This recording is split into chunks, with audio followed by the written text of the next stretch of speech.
Hello and welcome to Macc-Pow at Home, a series of cosy chats with cartoonists and those from the world of comics, supported as ever by Macclesfield Town Council.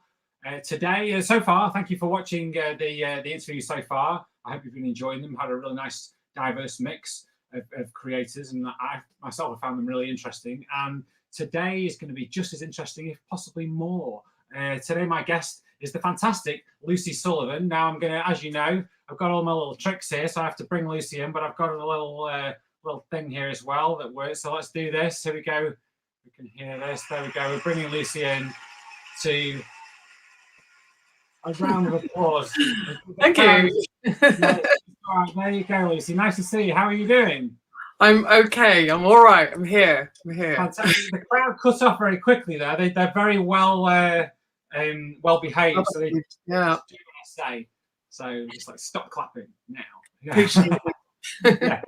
Well, it's so great to see you. And we've met. I think we met once before. I was trying to remember. I think we nearly met at the Lakes International Comic Art Festival.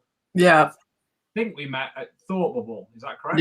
Yeah. I came and found you in that massive. You were in the massive room with all the big guns. Because there was a lot of people. I was in the big back room, and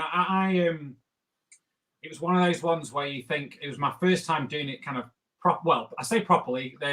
My table mate, Mr. Hope, who's been at Thor Bubble for a long time and has also been involved with Macc-Pow, he would say I've not yet done it properly because I didn't do both days. So, but it was my first time doing a table for a day. But yeah, so I was in that room and I kind of walked into the big convention center through two other big rooms. Yeah. I thought, who's going to have any money by the time they get to my room? But also, it was the 2019 one, so it was where there was the main sit down cafe. So you did have to come that way. Yeah, you know? I saw that. I came to because they had Luke Pearson signing, and my daughter's a big Hilda fan, so we came to for that. And then I saw you, and I was like, oh my god! And we got hot dog and mustard, which she read the other day, actually. Oh, fantastic. So have to get your new one next. Well, thank you very much for your support, Lucy. So as I've said, this is Lucy Sullivan. I'm going to pop up I've got some little tricks here, so I've got a little thing there, the comic that you are most known for, and the thing that I kind of, it's one of these ones where, and I think this is kind of how it works kind of in comics, particularly in kind of indie comics, is that you hear maybe a title, or then you hear a name, and then and then suddenly these things start to come together, and then you see these things. And I probably heard, maybe I heard your name first, or at the same time Barking, but it's such a distinctive title. And such a distinctive looking comic, so I thought it'd be great to talk to you about that and what else you're doing at the moment and what's coming up. So for those of you people who don't know who you are and aren't familiar with your work, enlighten us, Lucy. This side, I guess. So this is Barking.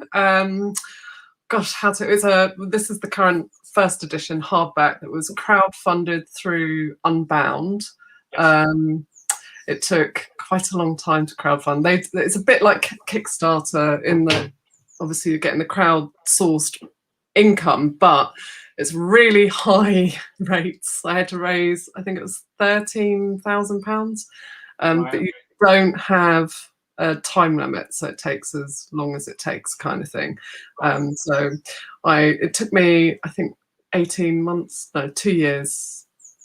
Nearly 2 years to crowdfund it. I know it was 18 months because I got an Arts Council award for it as well. So basically, Barking is a story based on my experience of a mental health breakdown in my 20s, and I've kind of mixed it with friends who also went through similar things, their anecdotes about what they experienced, and mythology to make a kind of overall story about a character called Alex Otto when she's sectioned after a grief-driven breakdown. So it's sort of partly autobiographical, but also not. So it's about I basically put myself into this character and put her in situations that I was fortunate enough not to go through, like being sectioned.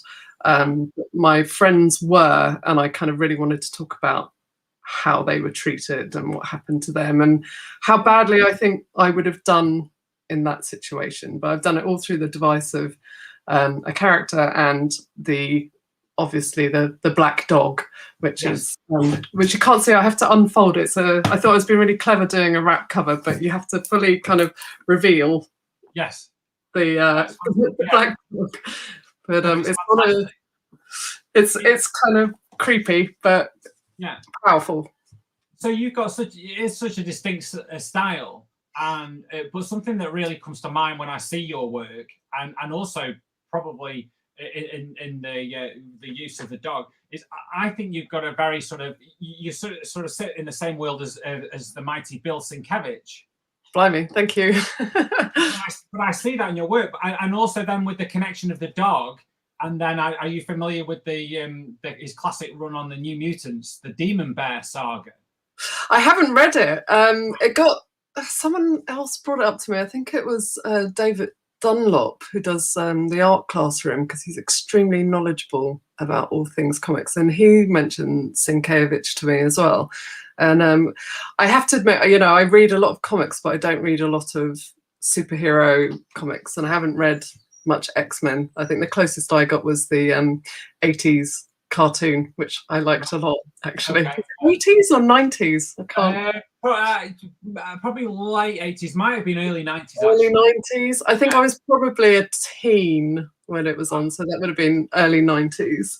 But early 90s. But I must check it out because his work is stunning, and obviously I follow him on everything. I read a lot of Dave McKean. Like the only Batman I own is his and Neil Gaiman's one, Arkham Asylum. So yeah, I love all of that, and Ralph Steadman. I love those kind of inky, visceral artists. So yeah, I think so. So how does it work in terms of how you actually make the comics? Are you traditional in terms of you pencil and ink, or is it very much straight in there? Yeah, it's straight in. I did animation originally. I did like 2D animation, and I was teaching life drawing, and I had Nick Abadzis, who did Leica and Pigs Might Fly, and he wrote a couple of Doctor Who's and stuff like that. He was in my class, and obviously we got chatting about comics, and Nick did Hugo Tate for Deadline in the 90s, and we were talking about it and how much I'd like to do it, and he was just sort of like, oh, will you just do it? And he went through the process with me, and it was like, oh god, you got to pencil it and ink it, and it's like such a faff, right? So I was drawing with, I've got it here, I was drawing with these cross Biros, which I found one at my mum's house and I stole it because you can't trust an artist, and they're really smooth, and they they look gorgeous because they're all silvery, and I'm like a magpie, got it. But they're super smooth, so especially if you have like quite a waxy paper like this, they're just beautifully smooth. Let's see if I can do a little sketch of Mark here. But it's you can't see anything, but it's very smooth. The camera's background, but it's very smooth. But they smudge, and you get this beautiful, I don't know, messy feel to them. So I thought, oh, what if I just drew the whole thing straight in Biro? So that's what I did with Barking. So everything's drawn. My drawing board's down here. Actually, it's folded up, but everything's drawn in these kind of like A2 sheets here of animation paper. And I'm also cheap enough that a friend gave me these, and I've got a bag of it over here that I'm still getting through. But it's really, really smooth. So it's really great for things like the Biros and stuff like that. But I also use carbon typewriter sheets. Okay. So these are these here. But I've just used one, and you can see the state they end up in. Right. Post drawing, it's sort of an interesting effect. But basically, if you haven't used these before, this is like old school technology. But it's like doing monoprints. So it's the carbons on the shiny side. You put that on the paper, and then you just use whatever you want to make marks, and you get these really kind of lovely textural stuff. So I've used that a lot in the book as well. It started off as, I mean, I can show you some pages which might make a bit more sense to it, but like the mix in here, I hope you can see, is the sort of finer lines of the biro, and then when it gets into the kind of messier stuff here, that's where it's like carbon and smudges and all sorts. So it's how much do you plan that out? Do you do little thumbnails, or I do thumbnails? Yeah, I do. So I do the script, but the scripts, I think my scripts are more like maybe movie, like film scripts, because I sort of tend to do, this is roughly what's going to happen in this chapter or on the page, on this spread, and it's, you know, very loose action and mainly the dialogue, and then I'll sketch, and sometimes I'll sketch first and then thumbnail.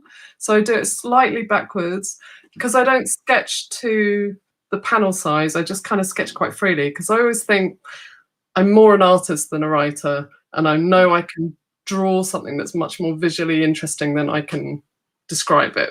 So I often like to see what is going to happen once I hit the drawing board. And I think particularly with Barking, because it was so personal and I was having to kind of dredge through quite personal stuff, I knew there'd be things that would come out once I started sketching it. So I tended to, I've got like reams of this A2 paper just full of drawings that didn't even make it in the book. So it's not very clever way to make a book, but I think just specifically for that book it was important.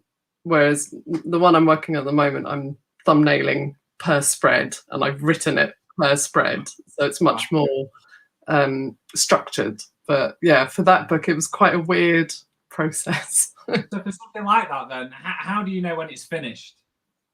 I think I would get enough, just get an idea of the sketches on the page, or I would have gone in with a thumbnail idea in the first part. But mostly I would just, I'd hit a couple of sketches and I would start doing very small, I do tiny thumbnails. I mean, these are from my current project and it'll probably give you a better idea, but I tend to use just a pen and they end up like these kind of messy things. So that up there that's my spread. That's when I've done all of this, and then I've decided it's going to be that. So I've got a book like this for Barking, and then this is my new one. So it's just, sketching through, seeing what I come to, and then fitting that into a double page spread and seeing if it works in terms of movement. So I think really, particularly with Barking, each spread was individually designed. So it's not like it's a structured panel layout. It's not like a 9-panel grid or anything like that. I just sketched and just went to see what I could do with the page and what worked best for what I was trying to say on each. So you're working as a spread at a time. So each open spread. Right. Okay. I see. Right. So then none of them are the same. Like every page is completely different. It's like nothing is the same. So sometimes it's a double. And then as you get further into the book, it gets sort of more and more, sorry, the camera's back to front, gets more and more kind of abstract. I don't want to give any spoilers away, so I'm going to check. But like, as you can see, it just sort of changes depending on what I'm trying to say. Because I love playing with negative space and just using the white of the paper to try and push the reader. And I wanted it to feel quite discombobulating at times, because I wanted you to feel what it would feel like to have a breakdown and be put in that situation. So the voices are often all over the place. You're not entirely sure what's real and what's not real. And, you know, it's really, I was trying to make it kind of an experience to read. To capture the stress. Yeah, you know, and how frightening it is. You know, I think it's kind of, I get compared to being like a horror artist a lot, and it's really interesting that that's come out of drawing mental health, you know, and I think that's really apt. I think there's a big link between horror and mental health, and it is so frightening. So, you know. Yeah, definitely. So you mentioned, we've got a couple of comments. I'll read those in a minute. Well, no, let me read this one now from Cliff Cumber. Lucy's so he's got lots of O's, so talented, amazing approach to her work. She's single-handedly keeping the carbon paper industry in business.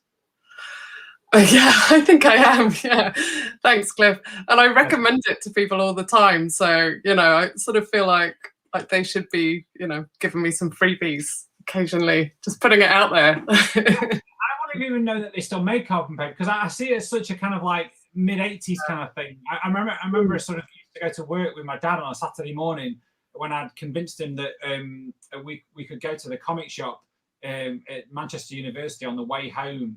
So I would go to work with him on Saturday morning, like maybe every 6 or 7 weeks. And I just remember carbon paper being his work. It's like the mid-80s. And for people who don't really, it's usually kind of like, it's like threes, isn't it? It's like a white piece, the carbon. Yeah, that's the receipt books. Yeah. So mine come individual. Here's the brand if they want to give me freebies, but I buy them in A4. You can get them in a quite a nice blue as well. I got some A3 ones, and this is a Stevens typewriter sheet. I get them off a very dodgy, large-scale international retailer, but there are probably other places, and I wish I could find other places to get them. But yeah, we had them in the pub. So I grew up in a pub, and my dad always had those receipt books, you know, and those were often given over.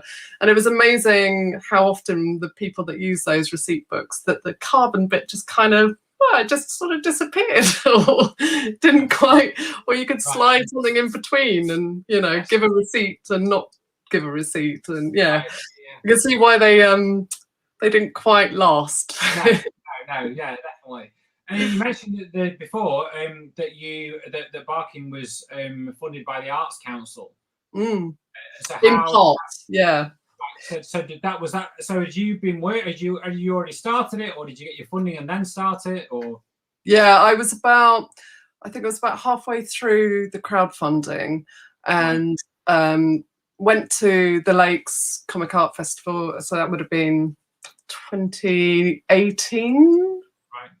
2018, yeah, and I'd made a kind of ash can of the first couple of chapters as a way of kind of promoting the book and getting readers on board, because I had no readership. I was sort of a brand new creator, and I knew that I was doing that annoying thing of sort of coming out with my first book as a graphic novel and being like, hey, I've got no audience, but please buy my book. I've only got to raise 13 grand. So it was quite hard. So I took it to cons, and I took it to shops like Gosh and stuff like that, who were really kind and sold it. And I took it to the Lakes, and I was just handing it out to like everyone I met, you know, like Corinne Perlman and Stephen Holland from Page 45, and he did a review of it, which was amazing.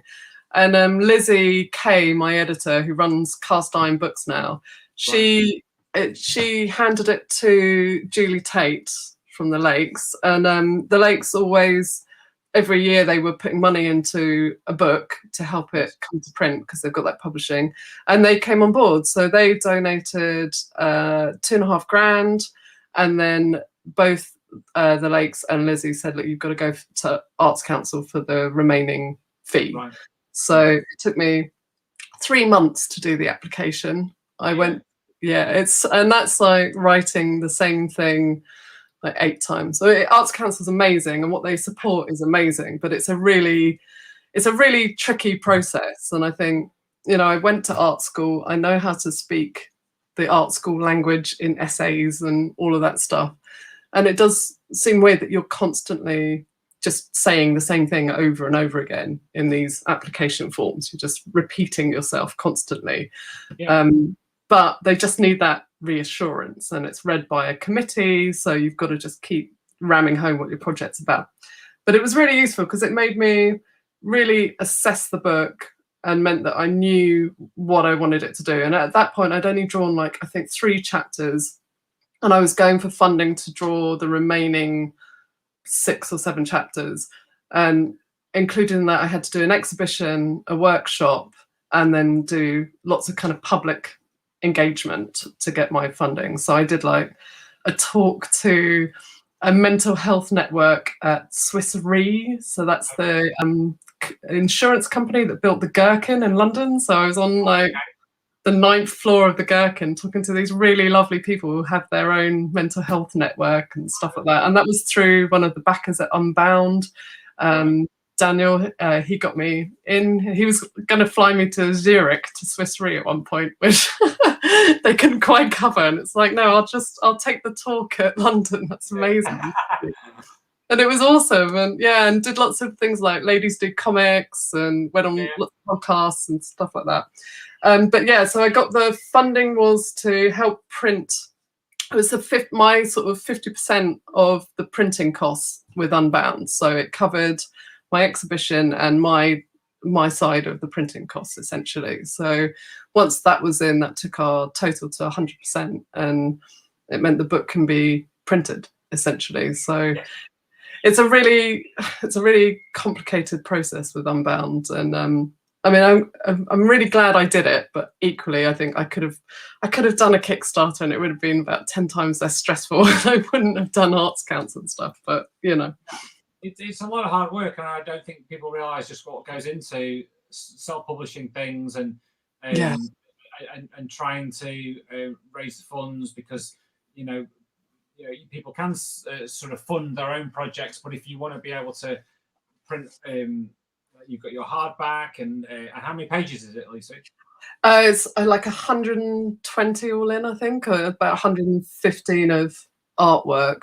Yeah. But it's also, if I hadn't gone through Arts Council, who have like really good rules about the fact that if you're creating something, you have to be paid for it, I wouldn't have been paid to make it at all. So I had to also apply for my page rate in order to make it, which was great because I would have just been making it for free otherwise. And it's an incredible luxury, because self-publishing for the most part is you're making something for free, and then you are basically, it's hard if you're doing it that way, because you're basically making it for free, and then you're only really trying to get back the money you spent on print costs. Print, yeah, exactly. But I think with Unbound, it's 13 grand, but the print cost was a third of that, and the rest is going to Unbound, to distribution and to them and their warehouses. So you get nothing of that, and you get profit. Once it goes into profit, you get 50% of the profits. So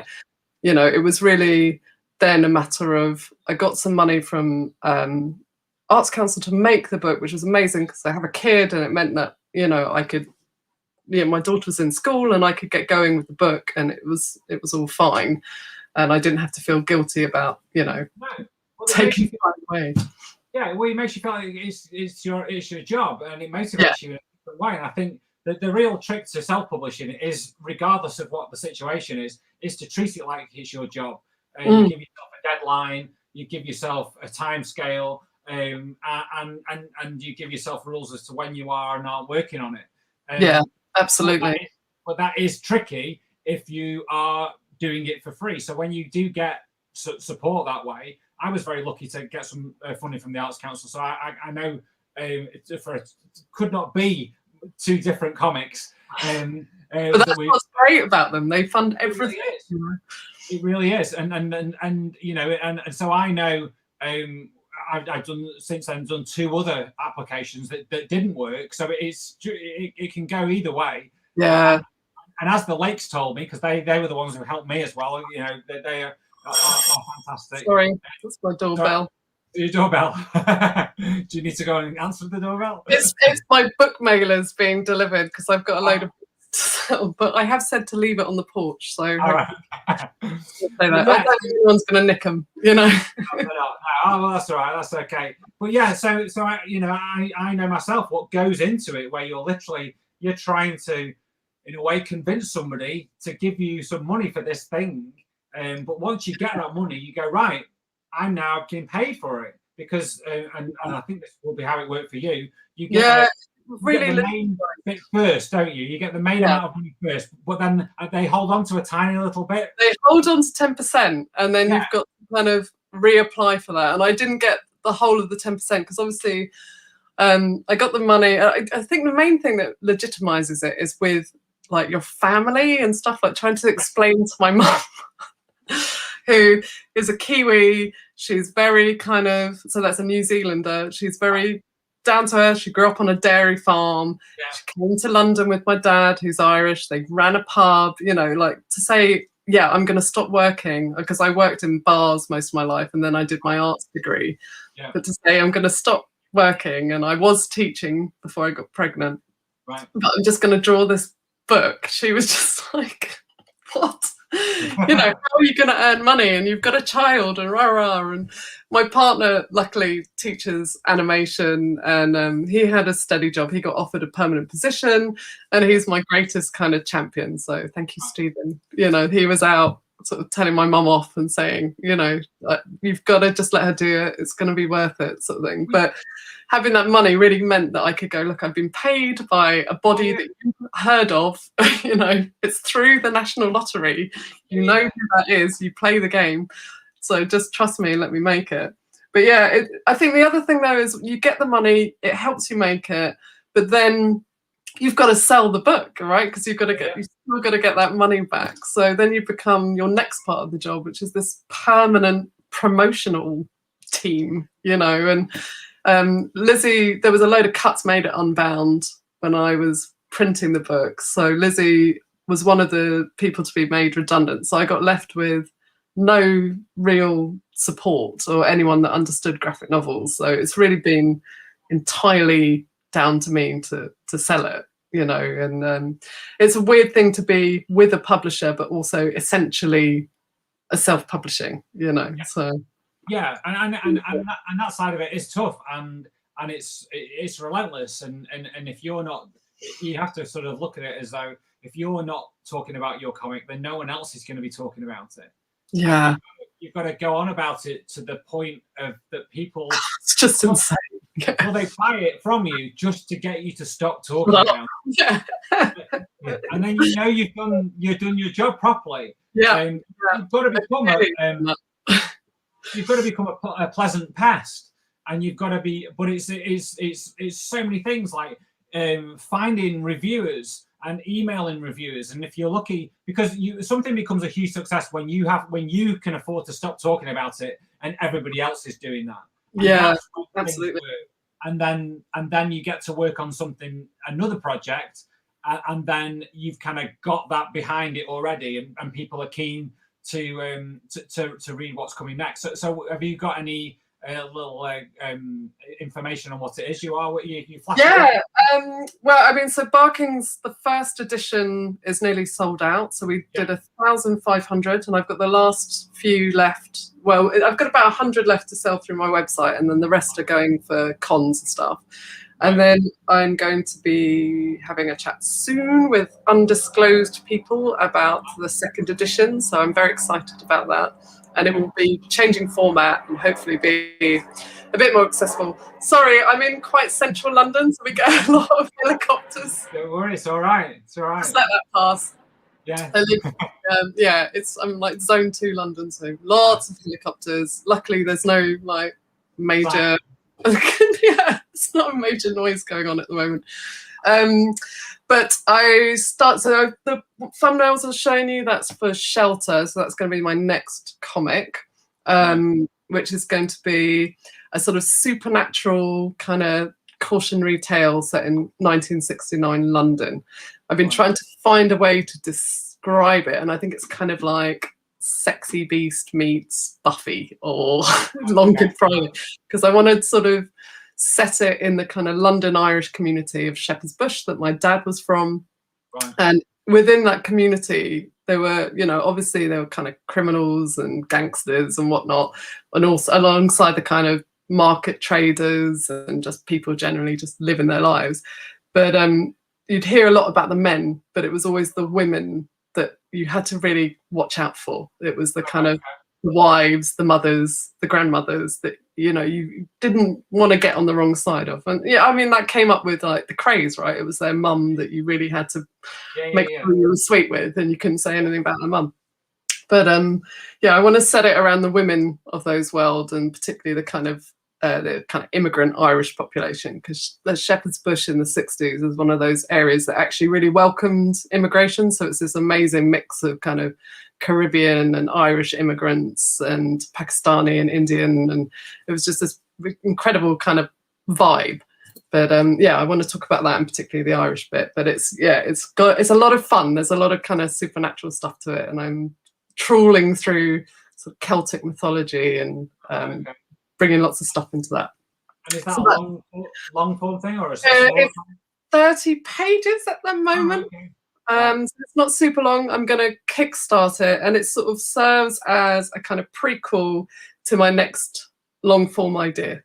So my idea is I can kickstart this, see how people respond to it, and if they're interested, and then look into how I'm going to make the longer form idea I've got for it, because it's threatening to be a series in my head. It's quite a big cast, unlike Barking, where it's sort of one person and how they're affected. This is sort of a proper cast of characters, and they have quite big characters. So I think it could be a series, but it might end up being a book. I just haven't figured it out yet. But essentially, Shelter is about one of the characters, Elga Calhoun, and she's come to London, and it's her how things panned out for her, as it were. Right. And so so do you feel so this is your day-to-day job now? Yeah, so I'm doing because I'll kickstart that will be how I'll pay for the print costs of that, and then obviously, you know, it will be a matter of selling it to earn that money back. And then I'm working as a commissioned comic artist now as well. So I've just started working on. I can't talk about it. It's really annoying. It's gonna be launched in, I think, a week or so. So I'll be able to explain more. But it's a really interesting project, and it's for a charity, so I can say at least that much. But yeah, it's really interesting, and I can't wait to talk about it. But yeah, I'm drawing.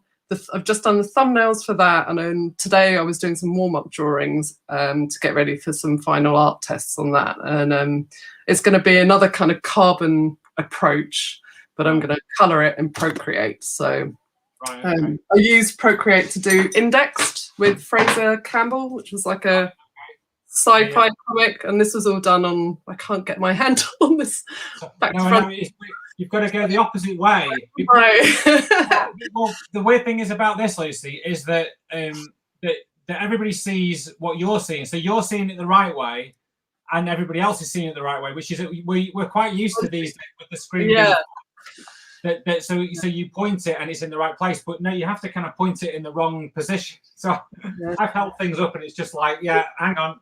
Yeah, because I can see my artwork behind me the right way, which is kind of like I can read it, and it's sort of slightly melting my brain, but it's not hard to do. if you go to adjust your hair, you have to go with the opposite hand. I mean, yeah, I'm not even going to try that. Because it's, you know, when you're in a mirror, you're adjusting your hair. Your brain just goes that certain way, doesn't it? But this, you can't. That's like when you say to someone, "Oh, you've got something on your face," and they wipe the wrong side. That's why I'm wearing a hat today, so I don't mess with my hair and go the wrong way. Because if it goes the wrong way, it just ruins everything, doesn't it? I was on school drop-off this morning, so I can't remember if I even brushed my hair. I brushed my daughter's, but I think I'm not sure it's. Lisa, I think it's fine. We've got another comment from a lady called Danka. I cannot, Danka. I can't even begin. Horbethova. Lovely name. We can actually put that on there. There you go. Oh, you're very sweet. Thank you, Danka. Danka's been watching all our videos, and she's been enjoying it. And I think what Danka and hopefully everybody else is enjoying is the fact that the interviews are indicative of the comics world and the indie comics world. That there's a real variation of the people that I've been talking to. Yeah, it's so broad. Although you have yet to come to Macc-Pow in person.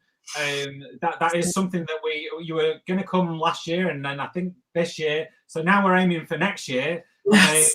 And one of the things that I took when I was starting up Macc-Pow, the physical event, which for people who are watching who don't know, Macc-Pow is a physical event in Macclesfield, my hometown, place Macclesfield, Cheshire, which is in the UK, and it's a small town with a big heart, as I always say.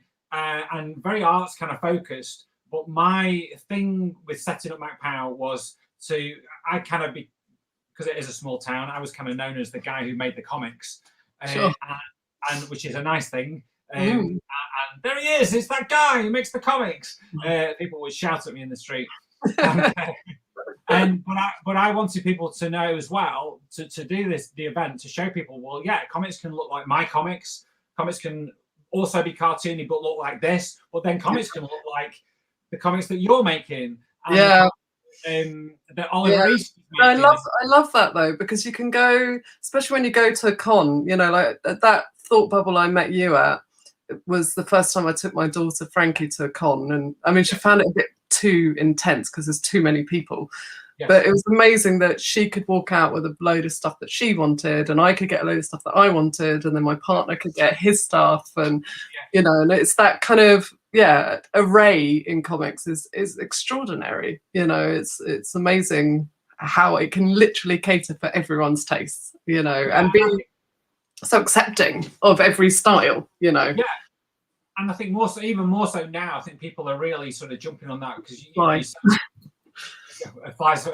like an enormous black fly just to doorbells, helicopters, flying. It's all going on over there. It's the comics guy. I want to come and say hi. And I think it's there's so many people now who can go to these events and see. Oh well, hang on a sec. That's a comic. Well, that's the kind of thing I do.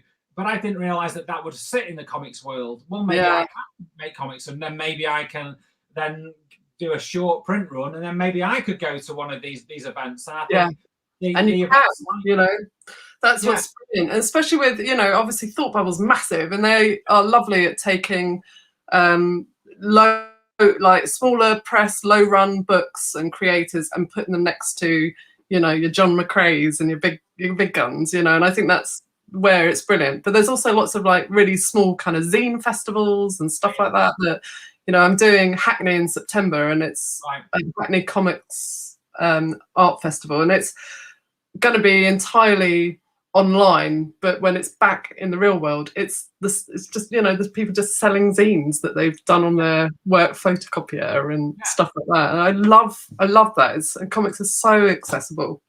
I mean, part of the reason I moved into it is because in animation, I was doing 2D animation, and people still wanted everything to look cute. And if I draw something to look cute, it looks like it's going to murder you in your sleep. You know, I can't.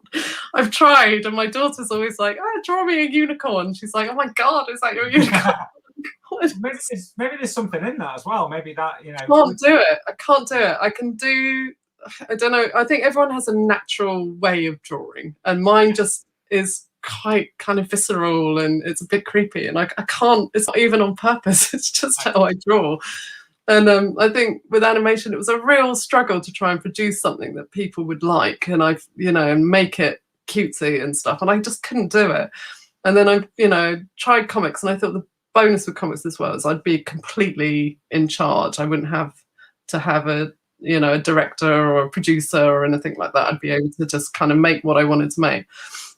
And I still thought, I was messing with the program about how you make comics so much by not penciling and not using panels that I wasn't sure that anyone was going to be particularly receptive to it. But the response has been amazing, and people have been so cool about it. So I think there's room for everyone. Yeah, but it's funny you should say that, because I think it's only when you kind of go back to comics and see, and I will reference, because I mentioned at the start that your stuff does remind me, or I feel that you're definitely in the same world as Bill Sienkiewicz. And when I look at his stuff, and this was primarily his comics output was like in the 80s, and when he was doing all the things that people that kind of made him a big name. And when you look at stuff that he was doing then, that was really breaking the rules of comics. So I think we think sometimes that it's quite a new thing, but I think people are open to that. We're open to that a long time ago, and so yeah, definitely that's why. And it's art, isn't it? Because there's no set rules to how you draw this. And I think once you've got the confidence to go, well, do you know what? This is how I'm making a comic. Yeah. Then you're off. Yeah, absolutely. And I think it's just finding that thing that you're enjoying. And I think if you're enjoying it, it comes through, it shows in your work, and, the passion comes through in it, even if, some of what I draw isn't enjoyable per se. But I think, it is that. If you're enjoying making it, so people are going to enjoy reading it. Enjoyment, like you say, in perhaps a different way. In all its forms. Well, it's still enjoyment, isn't it? Whether somebody's reading something that's creepy or a horror or something funny, it's still a level of enjoyment or investment of interest. Definitely. In what they're doing. So, just in terms of the comic events that we talked about, hopefully that we can have the Macc-Pow. Have you got? So you're doing the Hackney Zine Fair. Hackney's online. I'm doing the Lakes in October, so in Kendal in the UK, and then Thor Bubble. So I've still got my table from last year, so I've carried that through, and I'm so desperate for Thor Bubble and the Lakes. I really hope they both go ahead. I think we've got our best shot, haven't we, at the end of the year? Yeah. And they're such. The Lakes was my first sort of real introduction to that kind of thing, and quite a different one. And then Thor Bubble is in the same kind of world as the celebration of comic art. It's not about, or there is cosplay, which there isn't really a lot of that, if any, at the Lakes. To be fair, no, not apart from the local kind of drama group do stuff, don't they? I think there's little pockets, and every now and then you might see a guy dressed like Batman. But it's not. Thought Bubble, God, my daughter was freaking out at some of the costumes because they were quite intense, and I've got this morbid fear of zombies. And a woman came out of the loos when I was there, like full zombie gear, and I just nearly freaked out. It's just like, ah! And then she washed her hands, and that's when I knew it was all right. She was definitely not a zombie. My first time at the Thor Bubble, I went as a visitor. And it was my first time going to a comic event. And a friend of mine, Jim Boswell, who was my first interviewee, he colorist for 2000 AD, and we went along, and we were in the multi-story car park. This is when it was in Leeds, and there was a young guy getting sort of encased in this big, like, robotic kind of suit. Wow. He was he was up on like a ladder. And people were attaching parts to him in the car park. Amazing. And then he just kind of stood there with his big thing. And then his dad said, "Right, I'll pick you up at 2:30." And just, it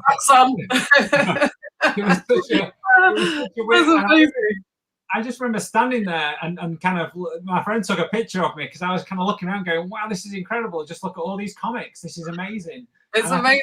I love that stuff. And I think the cosplaying is incredible. You've just got to be like, if you bring in kids, you've got to be ready for it. I hadn't considered how realistic some of them would be. And there was like, it's the first time she met Darth Vader, because he was like streaming around doing his weird noises. And she was just like, who's that guy? And it's like, oh God, we'll watch Star Wars, but not yet, because he's quite scary. I remember the first time I met Darth Vader at Toy and Hobby in Stockport near Manchester. And Darth Vader was doing a meet and greet. And one of my distinct memories is I can remember seeing him, but I can also remember very clearly a mum shouting, "My child can't breathe," because we were packed into this room to meet Darth Vader. The actual actor, the big tall guy? I'd like to think it was David Prowse, but I don't think it was that. I think it was just a man in the suit. I think I might be wrong. It might, who knows? It might have been. It was a while ago. But strangely enough, a friend of mine who I met at college, and I'm still good friends with now. Shout out to Nick Hope. He was in that same room apparently, and before we'd met, we talked about this when we met at some point. That came up. He went, "I was there. I was in that room." So I think he was breathing, so it wasn't him that couldn't breathe, and hopefully the child that couldn't breathe. It's okay now. Yeah, he's still with us. Yeah, what a way to go, though. Right? It's probably an 80s kid's dream. Yeah. I met Thor Vader and died. It was just too much. Yeah. So yeah, well, I really hope that we do get to do those events. I'm going to be at both as well, and so hopefully we'll get to hang out and hope so. Yeah, and just so it'll be your first time at Thor Bubble tabling. Yeah, I did 2019 when Unbounce table. So we were at right at the start as you came in, and next to the White Noise guys. So Ryan Sullivan and Ram with his amazing, glorious hair. I just sort of spent half the time staring at Ram's hair because it's a sight to behold. If you ever get to meet Ram, he has beautiful hair, as well as he's a very, very good writer and artist. But you know, the hair. It was kind of cool on Unbounce because it was like Tom Woodman, whose book Future has just come out with Cast Iron. He was going to be an Unbound author, and Ramina Yi had done the Carpet Seller of. I'm going to get it wrong. I've got it up there. It's really long. I don't want to mess it up, but we were just sort of hanging out, and there were all these problems with the print run of Barking. It was meant to be launched at the Lakes, and then that didn't happen. And then it was meant to be launched at Thought Bubble, and then that didn't happen. And Lizzie Kay, bless her, managed to like get these A5 books done last minute. So we took this like limited edition run to Thought Bubble, and I was drawing carbon blind drawing covers onto tracing paper to wrap around them, like at the table. Which, okay. You know, I'd done after going out for a comics meal the first night, like Alison Sampson and a load of other people, and then bumping into my pal Fraser Campbell at the hotel that everyone was at. Right. So I was a little tender drawing, but I think that was probably for the best because it's quite full on to have like all these people lining up waiting for you to draw in front of them. It was quite an experience. It really makes you feel like you've kind of made it, or you feel, because I'm sure you've had this, I have and still do, and you probably still do as well, have the whole imposter kind of syndrome. Oh, yeah. Which is such a weird thing. And I think the first time I realized, you still go through that because, you always, you can never sit back and go, yeah, I've made it, Mr. Big Time or Mrs. Big Time. You can't do that. It's the fastest way for it all to unravel, really. But the first time I kind of felt more comfortable was when I realized that nobody else at the event, none of the other guests were looking as if to say, well, who's that? They just thought, all right, you're making comics. That's great. Yeah. And that's that's really cool. And I think it's so nice. And you got to meet, I met so many people that I've known on Twitter or Instagram or whatever, and we've sort of chat online to finally go, that's you with your face and you're a real person. And even a guy from Arts Council, James Trevelyan, who helped read through my drafts for the funding, he came and I got to draw him a cover and give him a book and be like, oh my God, like, you helped me get the money, and it's here, it's a thing. It's not the thing it's supposed to be, but it will be, That's the great thing about it, because when it all comes down to it, and this is quite apt, particularly as talking now, that we're all just people in rooms, aren't we? Yeah. I mean, this is where I live, and I've got quite a nice room, but you can't see. I've got all my books here. I've just done my shelves, so I've got all that. But here on the other side, can I get it to work? Some glass doors. Right. See up there? And that's where my daughter will be, and she'll be at the glass like this. Mommy, I love you. Are you finished yet? Are you done? Comics, I'm still drawing. I'm still in. Normally, I obviously would have the blinds closed and be sat in the dark. And this is like there's light in here, and it's kind of it's almost blinding. I think it's nice though, because the children, I sort of do a bit of work then in the evening, try and sort of catch up a little bit as well. And sometimes a bit earlier, one of my children will be in bed, and then the other one hasn't yet gone to bed, and she'll kind of come in and say, what is this comic you're doing now? And it must be it's a nice thing for them to see that that's what you can do as your job. And I think we're very fortunate to get that. And it's amazing. My daughter's already kind of making comics and animations and stuff, and she's 6, but equally I don't make comics that she can always see, so I often have to go, don't come in. I drew a razor blade strip with Dan Watters, who writes like Homesick Pilots and Lucifer and all sorts of stuff. It's brilliant, Dan. I really enjoyed working with him. I drew this strip for him, and it was about Sweeney Todd. Like, literally having to, I take all these reference photos for things like that. So I had to get a reference of how it would look if I had a head like this and doing the press. And I couldn't find something to be a head, so I used my chair, which tilts right back. I had it tilted back, and the thing I found was her Bagpuss doll. So I had the Bagpuss like around like this. I had one of my paper cutters like that, and I took these photos to reference so I could get the hands right, because if you don't get the hands right, you're not going to feel it, right? Anyway, forgot that I've got it on my photo stream, and I've got one of my old phones in her room that I use to do meditations to get to sleep, and she'd been going through it, and she's like, "Mummy, why were you why were you killing Bagpuss?" You're like, "Oh God." You go, "Well, I'm drawing this thing, and it's about this guy called Sweeney Todd." And she's like, "Who's Sweeney Todd?" And you're like, do I tell her about Sweeney? And I just like, oh God, the thing she must be hearing at school is like, okay, there's this idea about this man that he was a barber, and him and this woman made pies out of people. And next thing you know, you get an email from school saying, I